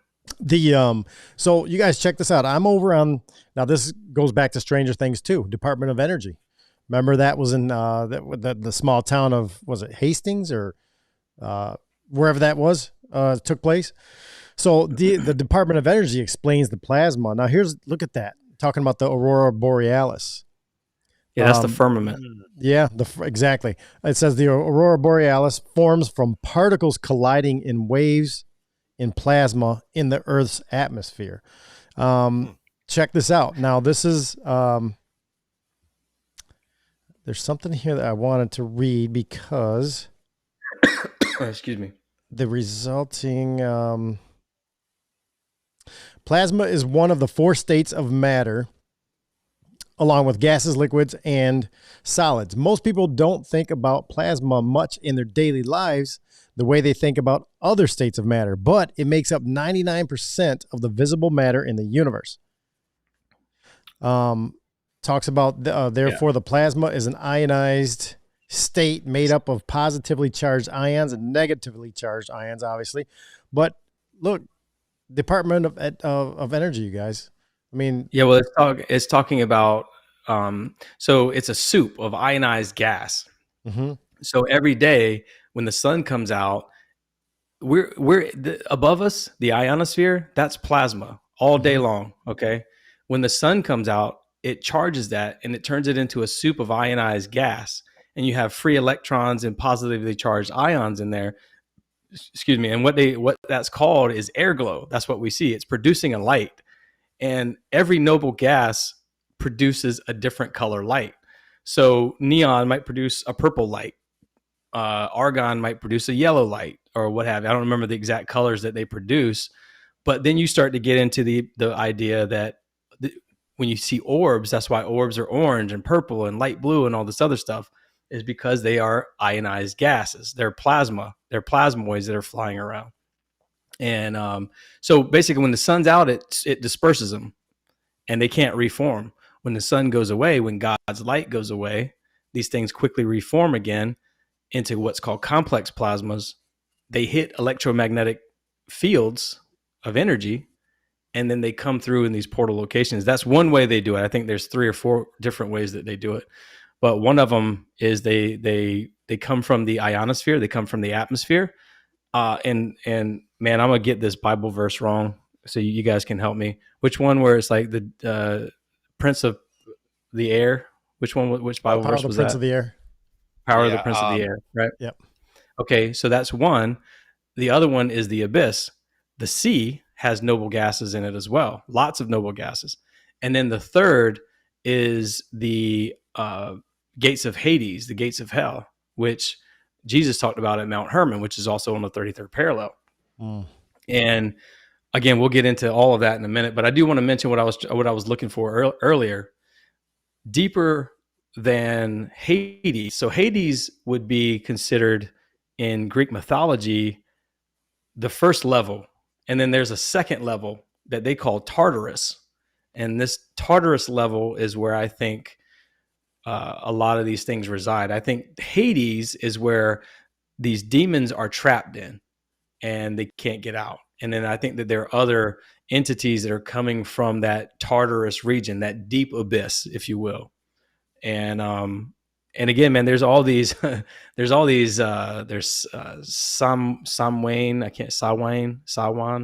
It's a Celtic tradition where Siwang, Siwang, they celebrate again. This is October 31st, All Souls Day, all this other stuff. CERN is Dark Matter Day, but yeah, man, I think that. So you have the Prince of Power of the Air, right? And then Jesus said that he saw Satan fall like lightning from the sky, from the heavens, and talks about the abyss, which is well known to be the sea. At least that's my interpretation of it. And then also gates of Hades. So there's many different avenues that these things come in, but essentially they exist during the day when the light is out. They exist in the form of ionized gas with free electrons and positively charged ions just dispersed into the ether. Okay.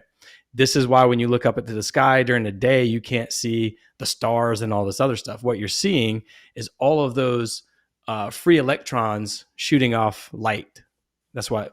And so when twilight happens, which is right after, it's right before the sun completely goes down, which is, again, it's funny that we mentioned the twilight zone earlier, right? Because that twilight period is when these things form back into a complex plasma, and then they hit these electromagnetic locations, these places that have this electromagnetic energy there, and then they morph into an orb of light, a ball or ball lightning, if you will. That's one way. Another way is so the sun is a giant magnet and Earth is a giant magnet. They're two permanent magnets, okay? As the sun comes up on the horizon and it sets on the horizon, what's happening is you got what's essentially two giant magnets dragging along each other. And what that causes is an electromagnetic current. This is Faraday's law. So I think if you think about iron, right? Iron, if you think about cemeteries, iron gates are always thought to have kept in spirits. They contain ethereal energy. Well, in all these volcanoes and faults and all this other stuff, the biggest source of magnetic energy is what's called magnetite. And magnetite has about 70% iron in it. So iron acts as like a gate. Inside that magnetite is every single noble gas. As the sun interacts with the earth every single day, dusk and dawn, it moves that magnetite and then unlocks the gates of hell and releases these noble gases to essentially act as a carrier for these entities. So these entities escape through noble in the form of noble gas. I know it sounds wild. Follow along with me. They escape through the ether into these noble gases because noble gases are non-reactive chemicals to all these other, they're inert. So they're non-reactive to all these other chemicals. And they essentially ride those electromagnetic currents to the portal locations, hit the locations, turn into orbs of light, and then the orbs of light then morph into other things. So you can see why I was saying that these ley lines connect to these plasma portals that connect to the antimatter and stuff like that. I kind of skipped over all these points of talking about the noble gas theory, but I think it's pretty clear that I'm trying to say that stars contain noble gases, the atmosphere contains noble gases, the sea contains noble gases are trapped in magnetite. And where are all these entities always coming from? Well, there's USOs in the ocean. They're coming in and out of volcanoes all the time.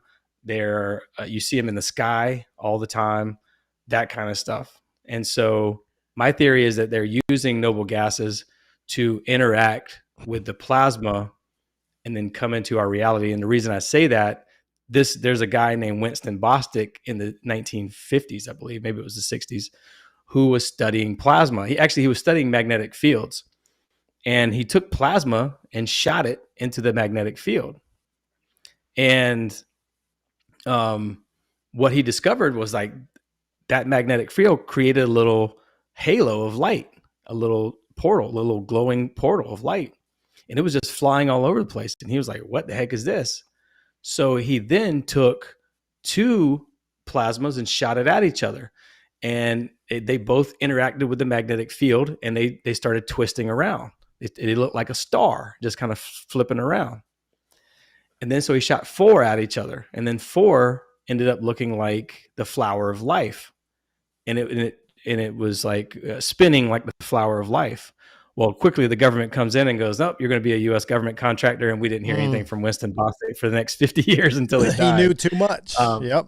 Yeah, he knew too much. But there's a book called A New Science of Heaven by a guy named Robert Temple that I highly recommend the book. It talks about all this stuff I'm talking about, and it gives a much better scientific explanation of all this. But highly encourage you to read that book.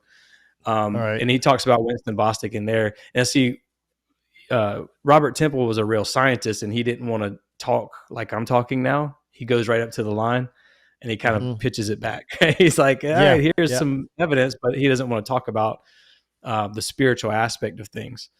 And I mean, he kind of does a little bit, but it doesn't go deep with it. So I think that again, there's plasma all around us. It's like fish swimming in the water where there's plasma around us. We don't know it's around us. It's always around us. Okay. So like when you walk outside, you're not just interacting with the ionosphere that you see up in the sky. The ionosphere is also, the plasma is also all around us. And so again, I think that they're always watching us. This is where you get the idea of watchers from. They're always, because they're always watching us because they're around us. They exist to create us. And well, that plasma is always around us.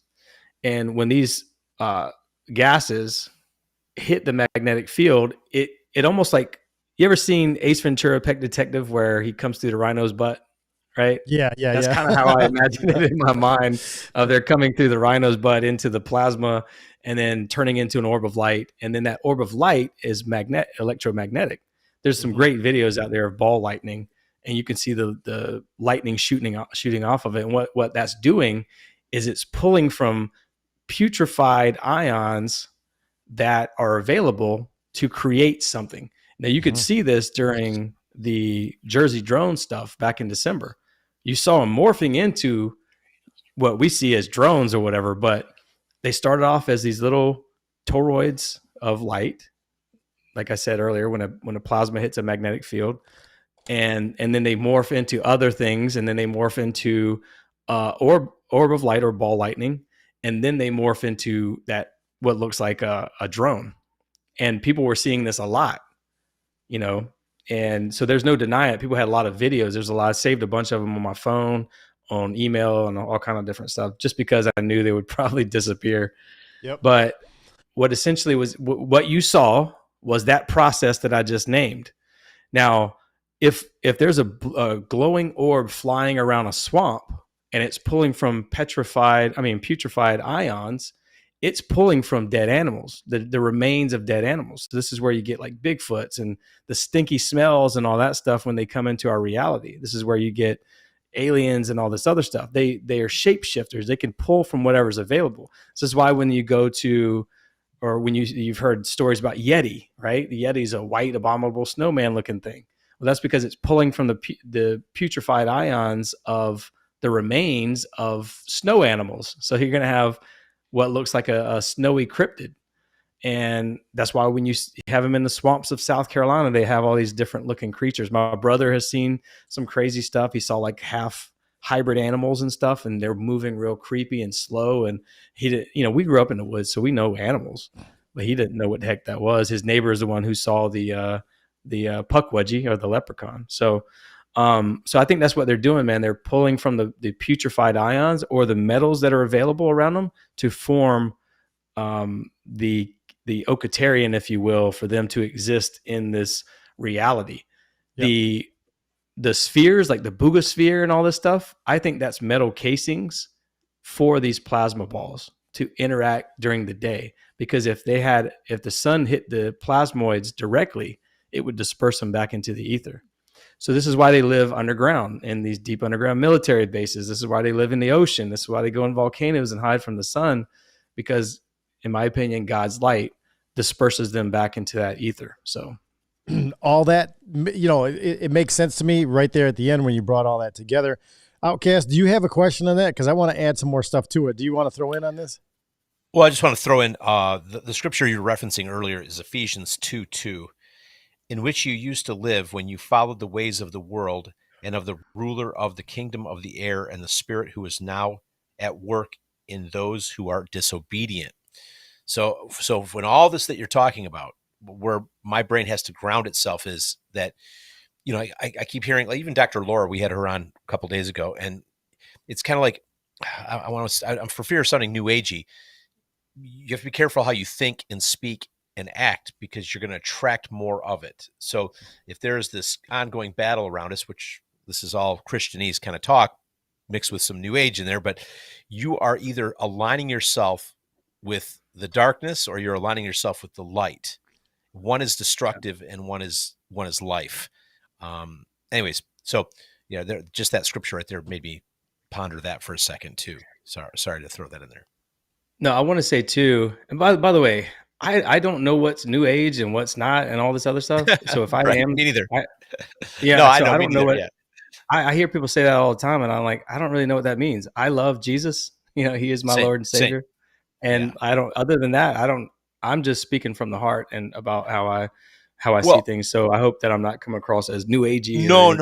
No, I wasn't trying to call you that. I'm just for fear of, like, I'm just trying to say, I use some of those terms because, for lack of a better description, and I do think that there's definitely things that are intersecting.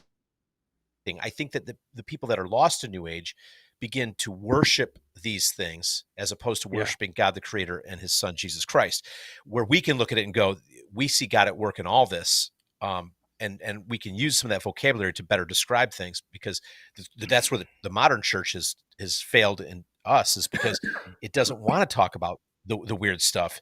The world is getting, the culture of the world is getting more supernatural in the negative. And as Christians, we're discouraged to talk about the supernatural in the positive. And it leaves us kind of for want. So people like you, Brad, are a breath of fresh air. And this is kind of where Jesse and I are coming from too. It's like, we're willing, we're happy, and we're willing to look at the supernatural aspects of all this through a biblical filter. Mm-hmm. I know it's exactly what you're doing too. So I was not, no judgment on you. It was more just thinking out loud. Well, here's the thing, man, because again, I just, I know that I don't know anything. That's the famous Socrates quote, right? It's like, I know I don't know anything. So I'm not even trying to pretend to know anything, but I know what I feel and believe in my heart. And that what I believe there is that Jesus is God. And, I've been told stuff before, like I've in the past have said stuff like Christ consciousness and stuff like that. I get the problem hearing those kinds of things. I used to say stuff like that. I don't really say that anymore because I'm more firm in what I believe. I've said it too. I know what you mean. Yeah. But I think what it is an avenue for people to bring people into Jesus is really more of what I see. When you say things like Christ consciousness, maybe it helps someone else see it in a different way. And what I mean by that is that there is a Holy Spirit that connects us all. And so if people are calling that Christ consciousness, then let that be the word that they use, but then bring them over to your side, kind of thing. So I kind of look at those words as like not necessarily interchangeable, but maybe a foot in the door for somebody to come to our side, kind of a thing. So I will use those words interchangeably every now and then, but I try not to do it so much. So again, I don't know anything, man. I'm not perfect. I'm a dummy. Got a Tampa Bay Rays baseball hat on, a Outcast t-shirt. So no, that's all right, brother. What I'll That's say all right. though, man, is Sorry, go ahead. what's that? Go ahead. Well, I was just going to go back on the, on those plasma balls and all that stuff. So talking about the noble gases, and I'm going to bring this back to another movie again, another movie reference, straight out of Hollywood, because we know what Hollywood does. They try to shade things and try to tell us things without telling us things, right? Like the movie Superman. All right. And he had all the crystals and the crystal palace and all these things that we're talking about. Now, noble gases are a group of elements that include helium, neon, argon, krypton, xenon, and radon. Okay. So think about all that stuff and think about Hollywood, the people behind, in Hollywood, they know what they're doing. They know how to mess with our heads, because they have more knowledge than we do and how it works. Okay. Because they know they're on the dark side. Okay. They're trying to show us things without telling us the truth of the Bible, right? They're not trying to make it so obvious that we catch on and understand. We just know just enough to make it look like, oh, wow, this is really cool. Somebody over there has got a really nice imagination.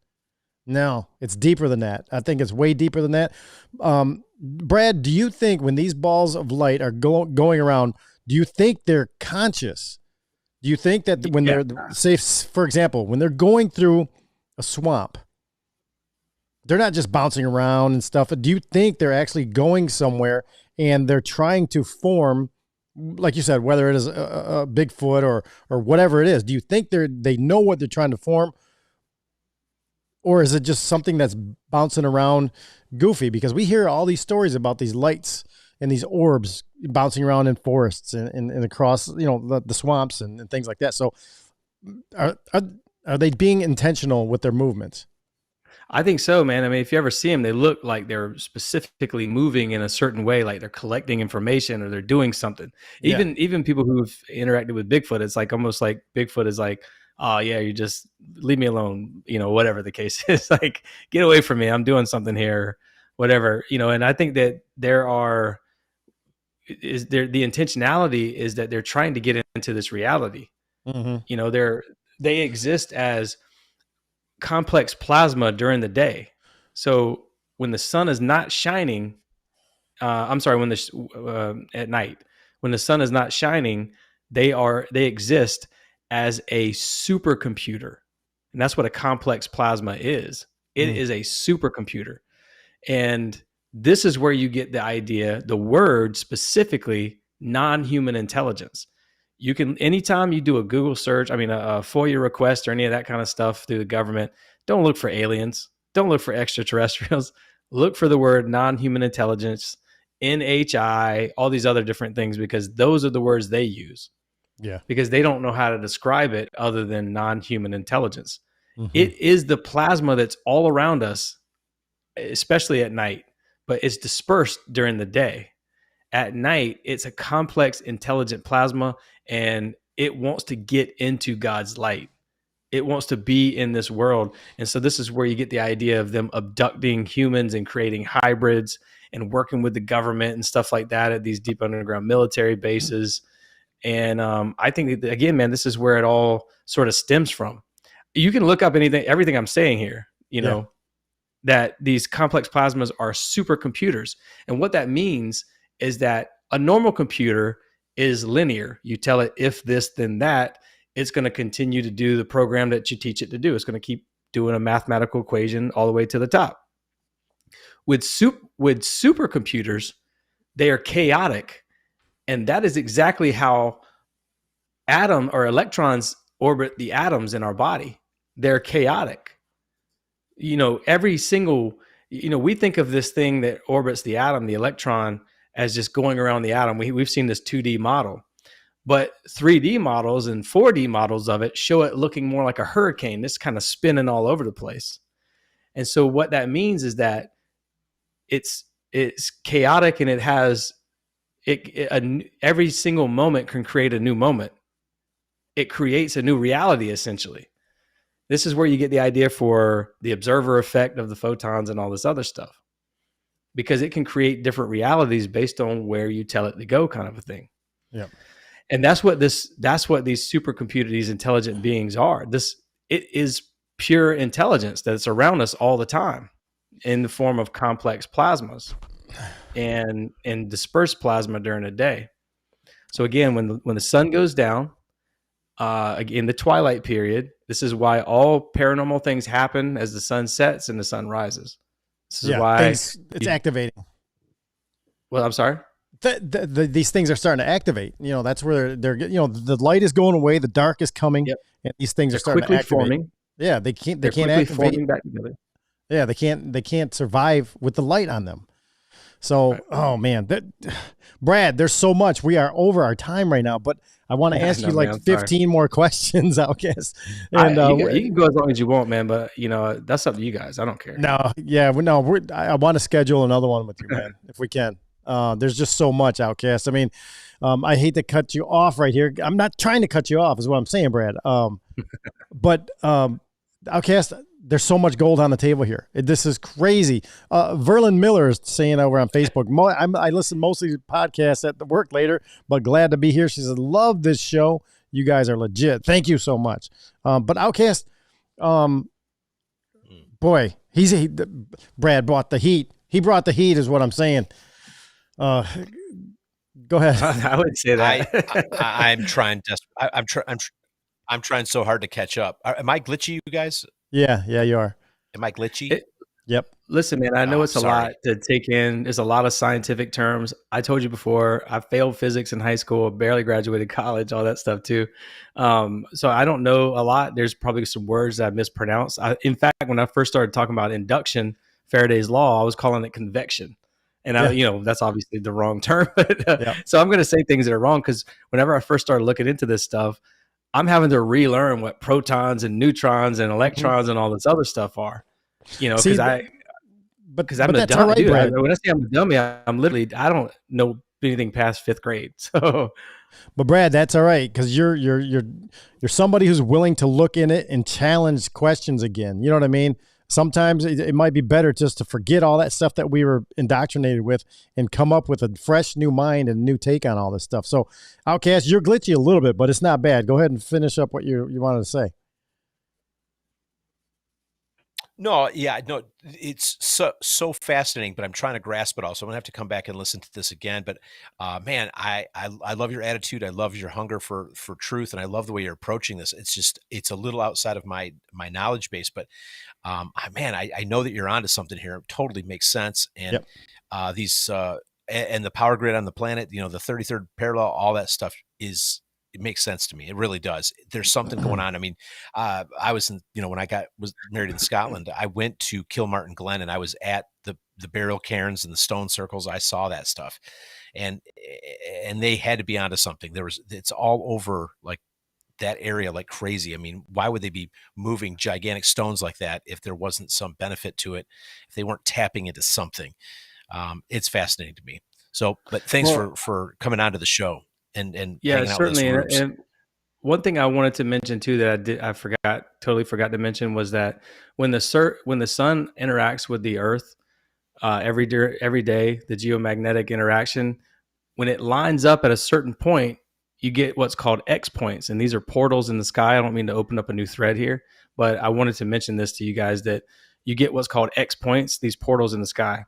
NASA calls them portals. That's not my language. That's the word they use, and they're called X points. And they don't know exactly where they're at. They're always in different spots. But essentially, this is where the magnetic field of Earth and the magnetic field of the sun converge, and it creates a little gap, and that gap allows plasma to essentially shoot through. And this is where I think fallen angels might have fell from. Is through X points, like these portal locations in the sky. Now, these are different than the portal locations on Earth. Right. These things, when they come through, they hit the ground and they create like this electromagnetic pulse that creates those telluric currents as well.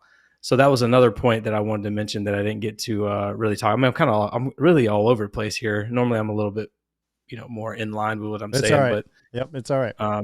But yeah, look into X points. You guys out there, I know everybody listening are these online sleuths when it comes to this kind of stuff. So look into X points, look into complex plasmas, look into Winston Bostick, all these things. Look into the New Science of Heaven book. I think you'll learn a lot from just looking in those things, and that'll help you pull out some of these threads on your own. Look into the again, Mount Hermon, and Mount Hermon is in the Golden Heights area. There's extinct volcanoes there as well. Yeah. So all these locations have volcanic activity or extinct volcano activity, including the Devil's Tower, including Yellowstone, which is a super volcano. All these locations everywhere in Peru. Peru has 10 volcanoes. Bermuda Triangle, everywhere has volcanoes nearby. And I think that's important to point out, that it just so happens that these are the warmest, it's in the warmest region of Earth, which is the 33rd parallel. And even in Jackson, Mississippi, there's a volcano underneath the Capitol building. So that should tell you something too, that in the history we're being taught is a lie. Somebody knew that that volcano was there, and they were using that to channel some sort of an energy or knowledge from these beings. And I think there's a lot of those kind of places all over the United States and all over the world. So, Brad, wow. I think we have, I think you've done set us up for a comeback. I think you're going to, hidden histories and things like that. Outcast, I want you to give Brad some final words before we go, some final thoughts on what he brought, because, man, we got to listen to this again, brother. Yeah, Brad, I hope you had a great time with us. We respect you immensely. You have a humility and an intellect about you that we admire and we can relate to. So I hope you view us as brothers in Christ and brothers in a quest for truth. So please come back again. We'd love to have you on, and we'd like to go deeper. But it sounds like we're just barely scratching the surface. Yeah, and I would say this, man, you guys got to teach me how to pray, because I've tried to pray out loud in front of people and I'm just not good. Matter of fact, the last time I prayed out loud was at a Thanksgiving, and my whole family laughed at me because it was just so awful. But I pray great in my mind, but I can't pray like you guys do whenever y'all start. Oh, that's funny. So. Yeah. I'm glad you appreciate that. I don't know. It started early. I asked Jesse if he thought I should pray before we record a show, and he was like, "Yes, absolutely." And we noticed every time we prayed that the show went better than when we didn't. And then Jesse started encouraging me to pray on the air. So it's just something God's putting on us. Hey, Brad, I will tell you this: next time you pray in public, do a pre-prayer and ask God to take control of your thinking and your words, and make it about him. Say, may you be magnified and you be glorified. May people be drawn closer to you by the words that come out of my mouth. Like, make it a prayer to bring honor and glory to him. So you stop thinking about you a little, about how you might sound. You don't self-analyze, and you just let them flow through you. And then you might find you get better results with a pre-prayer before you pray in public. I don't know if that's biblical or not, but that's what I do. I appreciate that. Yeah, no, I appreciate that. And I also like to pray whenever I do pray to myself as if it already happened, because I think God already knows what we want, right? He already knows what we need. And I think that when we pray, sometimes we have to sort of visualize what we're trying to communicate with him when we're asking for stuff, if that makes any sense at all. Yeah. So I pray as if like if my son is sick or my daughter's sick, I pray as if they are already healed, so that kind of thing. So yeah, that's smart. Perfect. That's exactly what you're supposed to do.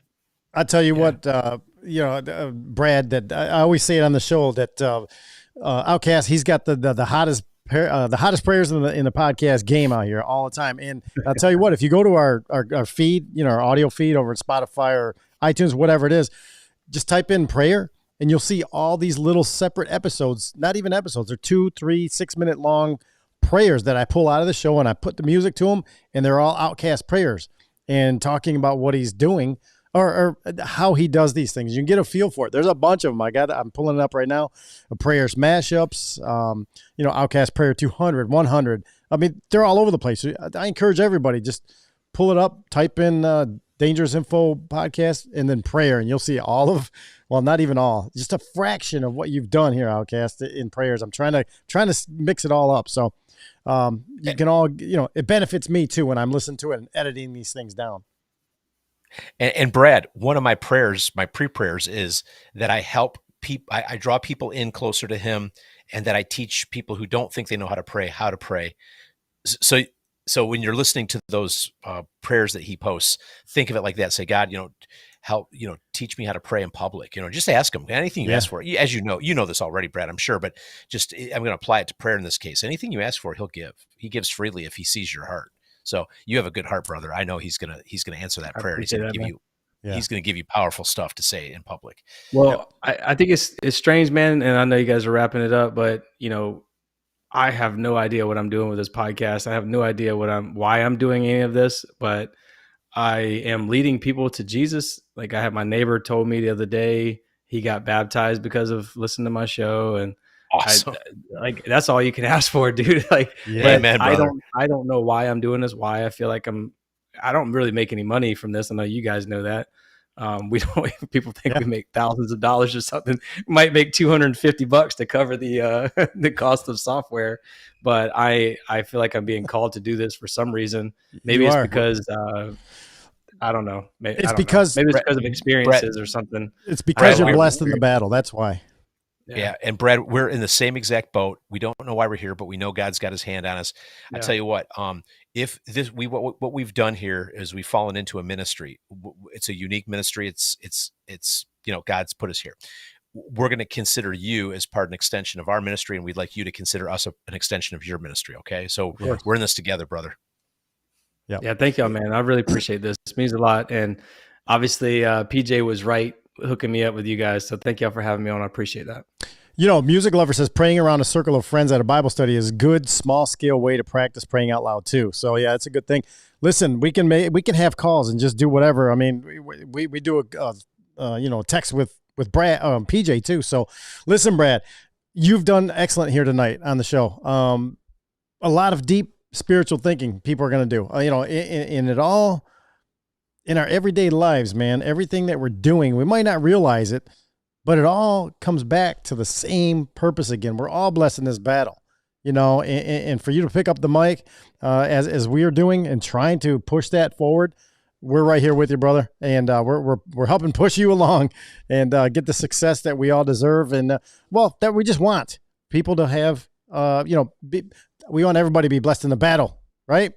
Spiritual war. That's where we're at. So listen, you guys, check out Brad, theawakenedpodcast.com. Go listen to his podcast. All right. He's got a whole bunch of them out there. He's out there busy and he goes to everybody else's shows and does guest spots too. So Brad Lail, you guys, thank you so much, Brad, for coming on, brother. And listen, we got to redo this because there's so much more you left on the table. So much gold, brother. So stay dangerous out there and we'll talk to you soon. All right, brother. Good night. Wow, there he goes, Outcast. And I know you just lost your camera again, but you're back. And wow, it was so good, dude, wasn't it? I've got glitchiest service tonight. It's crazy. Said I had no internet for a minute.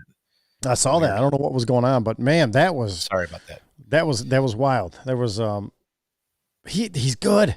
He's good at this stuff. And just like PJ, he just seems like a great guy too. He just